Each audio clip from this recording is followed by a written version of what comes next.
Hello, and welcome to another edition of CloseMode, the enterprise sales show. I'm Brian Dietmeyer, the CEO of Close Strong. And today I'm really fortunate to be here with Tim Ohai, who is the founder and principal of Coupa Solutions. And we'll talk a little bit about Tim's focus. He's a growth architect and a coach. And Tim, welcome to the show. Hey, aloha. Thank you so much, Brian. And aloha is legit because you are in Kona, Hawaii, which is where you live and where you grew up as well, right? Yeah, hometown. Family has roots going back all the way back. I like to say, don't let the white skin fool you. Trust me, I'm a local boy. So yeah, for sure. Yeah, and I am, as you know, I am married to a Hawaiian or a Hapa, Hawaiian Filipina, and and she's a dancer. So you and I have talked a lot about Hawaiian culture, and we're both huge fans. I've been watching my wife dance for 20 years, and I still cry like a baby every time. And you know what It's hula special. will do to your soul. Yeah, it's special. So we were chatting a couple weeks ago about executing strategy and typical downfalls, and it just really struck me because we're not that good at it. So let's zero in a little bit on executing strategy, especially as it relates to enterprise sales. What do you think are the common mistakes people make when they're executing or building strategy or thinking about strategy? There's so many mistakes, and we can go through the litany of them, but probably the biggest one is that everybody thinks strategy is a plan. Yeah, So when sales teams are given a plan and a number to hit, that doesn't mean they're going to be successful at all. That's a yeah, hope. That's an intention. And the reality is strategy. And I'm a big fan of Henry Mintzberg and his definition of emergent strategy, which basically says strategy is a series of decisions you make to achieve a targeted outcome. No plan's going to survive reality. So you have to set up an environment where you know people are clear on what the decisions they need to make and they're empowered to do so. And when you do those two things, just those two things, you dramatically see an improvement in performance. yeah. It's funny because after our last call, I was looking up definition of strategy and tactics, and this one's from the 19th century. Tactics are the use of armed forces to win engagements. This was interesting to me. Strategy is the use of engagements to achieve the purpose. So So what does that mean, right? yeah, yeah. What did it mean to you? Because the word engagement gets thrown out so much, but back Yeah. then it meant something else different altogether. Yeah, but it's like why are we fighting this thing? Like, to what is our strategy? Why do we have a strategy? To what end? And then Yeah, okay, then that's true. then let's go execute. So that's but there's a million definitions. It's Jim Dickey, who's an industry analyst and one of the advisors to our company. He told me a story about a year or so ago. We were chatting about the similar thing, and he said, think about companies. They have this new strategy. They're, who knows? They just acquired somebody. They're rolling out a new product and they announce it at SKO, and then everybody goes back and sells the old thing. And I've heard this over and over again, and I would just love your reaction to that. Well, it reminds me of a story. I just on the podcast that I do. I just interviewed the guy who is essentially the CEO of Sub-Saharan Africa for Colgate Palmolive. He's got everything south of the Sahara except South Africa, but 39 countries, right? So when Yeah, he's executing a strategy, he's got a ton of stuff to manage, and his whole premise was he learned through trial and big error. You can't force a strategy on your people, and I think what happens is people get forced into a strategy they don't believe in. They're not bought in on. They're going to go, I'm going to do business as usual because you didn't change the compensation to match the strategy. The mm. compensation still says I get paid for X. So you may tell me the strategy is about Z. I'm going to go do X because that's what I get paid for, and that keeps the lights on, and everybody's happy, and we all get paychecks and bonuses. So I don't even think even go one step further. We don't even have consistency of leaders. The average SVP has got 18 months now in role. Right. What's it like to be a sales director? What's it like to be even just a regional vice president, and your boss or your boss's boss is rotating out every year and a half? You're always going to get a new strategy. And then of course you have folks like marketing coming in saying, hey, we got a strategy that we want to push, into the organization, and we think it's amazing. You're like, that'll never work. And so people are constantly being brought in to do something they don't buy into. And then on top of that, they're being forced into meetings to give reports on how well they're doing against that plan that says you're supposed to be doing X or Y or Z, and looking at the numbers and they're going, I really need this time to go meet with prospects. I really need this time to go meet with key customers. I really need this time to go recruit because my team is at, 45% of staff because I've had people leave to go somewhere else because they didn't like our strategy. Yeah. And I wonder, I was speaking with a company last week and they were talking about some new tech tool, and we were talking about adoption of tech tools, training, whatever it is you're rolling out. And she was saying that our CEO came out and said to the sales team, we got to use this one. And she said A players still refused to use it, and what are we going to do? Fire them? And someone else was talking. You mentioned compensation a moment ago, and I've had other folks on the podcast say even comp doesn't change behavior. So I'm sort of like, this is, I mean, the goal of strategy is to go do something different to some outcome, I think, and yeah, how the heck comp doesn't seem to do it? CEO saying do it doesn't do it. What does it? So let's go back to what I said at the beginning, right? So I've learned, and this is 20 plus years of either doing it, leading it, or working with leaders in a variety of companies and industries and countries all over. These are the best practices. And the first thing that has to happen is clarity. When I say clarity, I mean specifically what's the scope of the execution that we're trying to manage?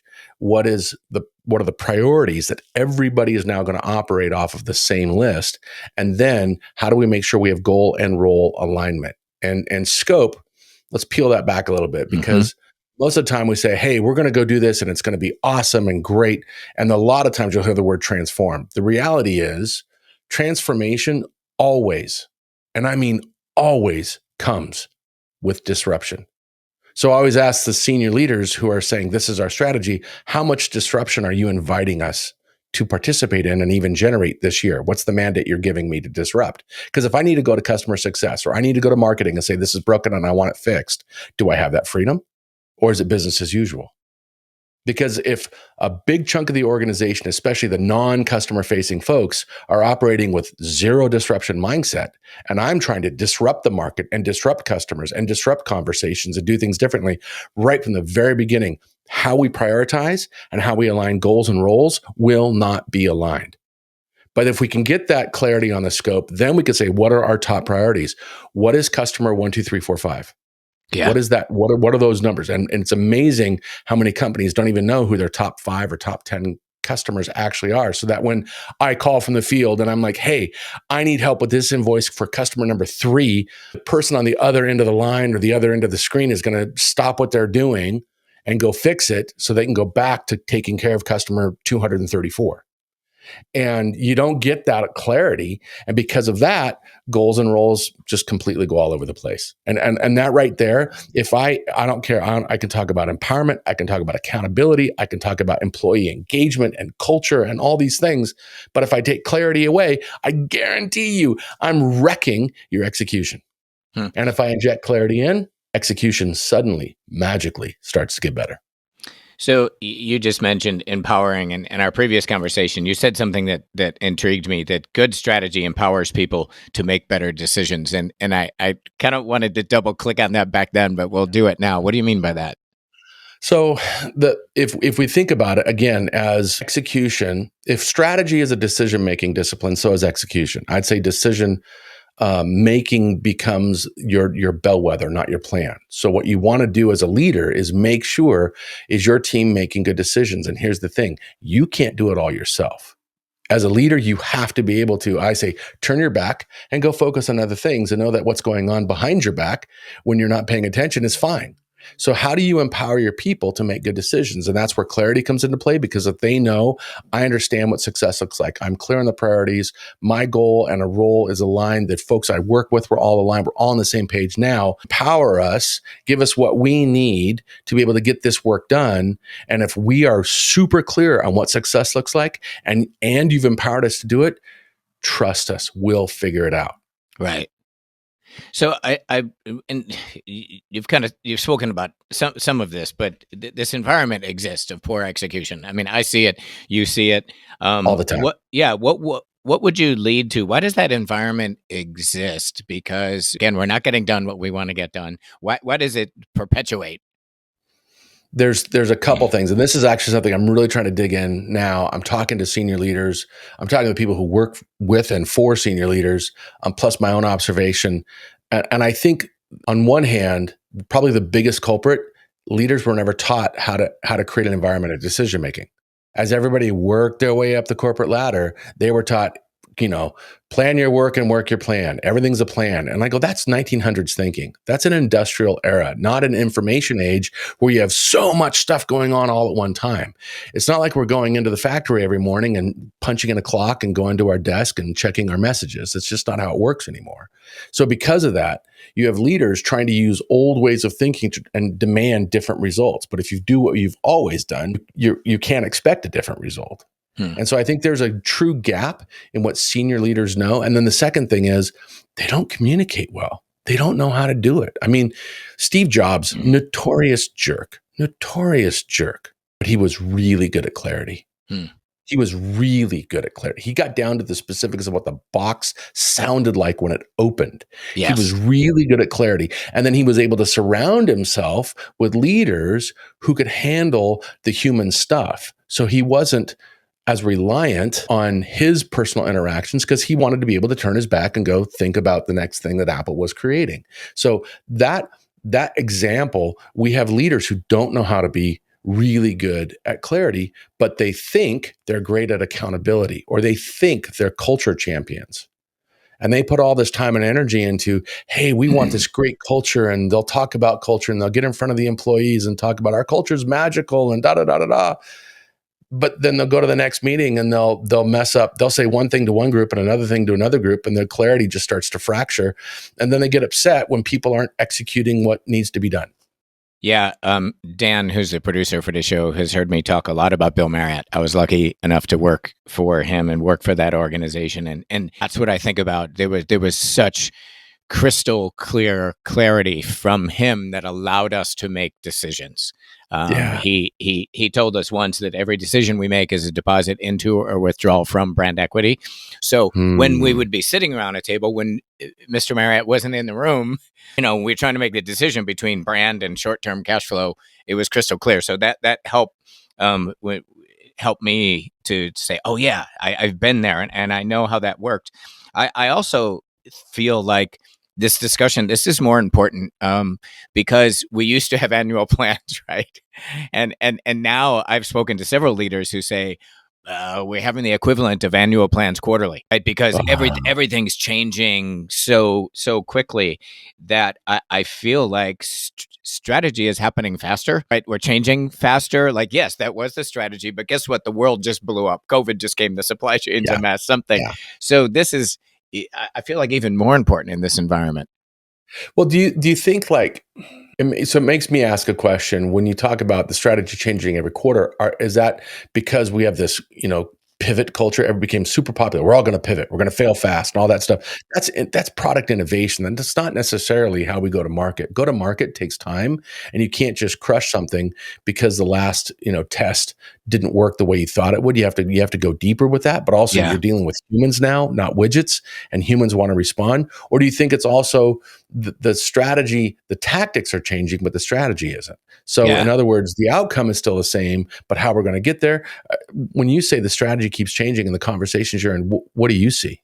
Yeah, no. And in fact, you did. I'm glad I asked you that because you just clarified it for me. That isn't. Yeah, that's problematic. That's what I'm hearing. Like this notion of changing strategy every quarter. It isn't, but it might be changing tactics because the competitor just did something. Customer needs shift. We rolled something out, but we still have the true north.